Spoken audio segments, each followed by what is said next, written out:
TR BS আসসালামু আলাইকুম। তো আশা করি সকলে ভালো আছেন। তো আজকে আপনাদের মাঝে আলোচনা করব আপনারা কিভাবে খাবার ছাড়া মাছ চাষ করবেন পুকুরে।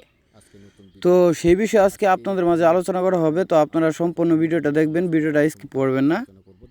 তো আপনারা ভিডিওর স্ক্রিনে যে মাছটা দেখছেন এটা হচ্ছে ব্লাড কাপ মাছের পোনা।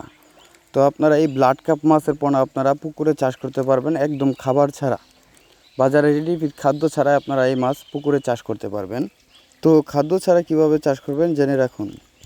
যে শামুক থাকে ওই শামুক খেয়ে এই মাছটা জীবনযাপন করে এবং কচুরিপানা এইগুলো খায়া এই মাছটা অতি দ্রুত বড় হয়।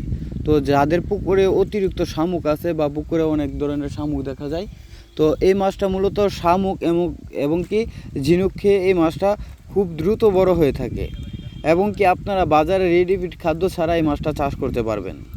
এবং এই মাছটার ওজন হয়ে থাকে সর্বোচ্চ 25 থেকে 30 কেজি ওজন হয়ে থাকে। তো এই তো আপনারা ভিডিওর স্ক্রিনে দেখতে আছেন যে দেখেন এই মাছটা হচ্ছে আপনার 25 কেজি ওজনের ব্লাড কাপ মাছ। তো এই মাছ থেকে ডিম সংগ্রহ করে এটা থেকে রেণুপনা উৎপাদন করা হবে। তো আপনারা ভিডিওর মধ্যে দেখতে আছেন। তো যাদের ভালো জাতের উন্নত জাতের বুট থেকে উৎপাদিত মাছের পোনা প্রয়োজন পড়ে, আপনারা একটা বিষয় লক্ষ্য করবেন যে যদি মা মাছটা হয় ভালো তাহলে পোনা হবে ভালো, কারণ মা মাছটা যদি বড় থাকে তাহলে পোনা মাছটা খুব তাড়াতাড়ি বড় হবে। তো আপনারা যারা ভালো মানের পোনা বা রেণু আপনারা ক্রয় করতে চান তারা আমাদের ভিডিও দেওয়া স্ক্রিনে নাম্বারে যোগাযোগ করে আমাদের কাছ থেকে আপনারা পোনা সংগ্রহ করতে পারবেন। এবং কি আপনারা চাইলে আমাদের প্রতিষ্ঠান থেকে এসে মাছের মান যাচাই করে আপনারা পোনাগুলো আমাদের কাছ থেকে সংগ্রহ করে নিয়ে যেতে পারবেন। তো অনেক চাষিদের ধারণা হতে পারে যে এই মাছটা কি অন্য অন্য মাছ খেয়ে ফেলবে নাকি। তো এই মাছ কোনো মাছ খাবে না, এটা রাক্ষসীয় জাতীয় কোনো মাছ না। এই মাছটা আপনারা কাপ জাতীয় মাছের সাথে মিশ্র পদ্ধতিতে চাষ করতে পারবেন। তো আপনারা এই মাছের জন্য পুকুর প্রস্তুত কিভাবে করবেন।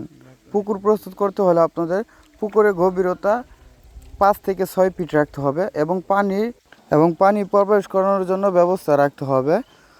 এবং কি আপনারা প্রতি শতকে 1 কেজি হারে চুন প্রয়োগ করবেন। প্রয়োজন হলে জৈব সার এবং গোবর যদি আপনারা প্রয়োগ করেন তাহলে পুকুরে প্রাকৃতিক খাদ্য তৈরি হবে। তো যে সকল নতুন চাষি ভাইয়ারা আপনারা মাছ চাষ করতে যাচ্ছেন, সঠিক পরামর্শ জানেন না বা মাছের ভাইরাসে আক্রান্ত হলে আপনারা প্রতিরোধ করতে পারেন না বা পুকুর কীভাবে প্রস্তুত করবেন সে বিষয়ে জানেন না, তো তারা আমাদের ভিডিও দেওয়া স্ক্রিনের নাম্বারে যোগাযোগ করে আমাদের কাছ থেকে সকল পরামর্শ জেনে নিতে পারবেন এবং ভালো জাতের পোনা আমাদের কাছ থেকে ক্রয় করতে পারবেন। এবং কি আপনারা চাইলে আমাদের প্রতিষ্ঠান থেকে এসে দেখে মাছের পোনা যাচাই করে আপনারা নিয়ে যেতে পারবেন।